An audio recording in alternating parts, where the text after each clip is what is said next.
So this is an important line of questioning because we don't always think about how old our housing stock is in New York State.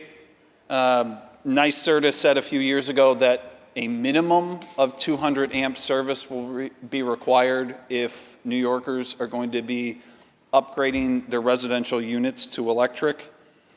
53% of housing was actually built in the 1950s or earlier.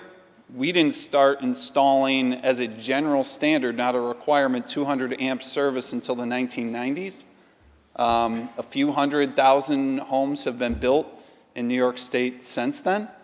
So, without considering all of the upgrades that we don't know about out there, a giant portion of our electric stock right now in homes would need a massive upgrade just in the wire from the street to their home in order to install the electrical appliances that this program is driving at. And if you just took that one portion out of this bill, and this is a $200 million portion right here, if you took that just for the homes that need to upgrade, you could upgrade between 400,000 or 40,000 and 60,000 homes from 100 amp to 200 amp service with $200 million. So this program really doesn't go very far, and I think it's important because I know a lot of the colleagues across the aisle are really driving at this electrification thing. It's going to cost each New Yorker a tremendous amount of money, and this really doesn't get it there.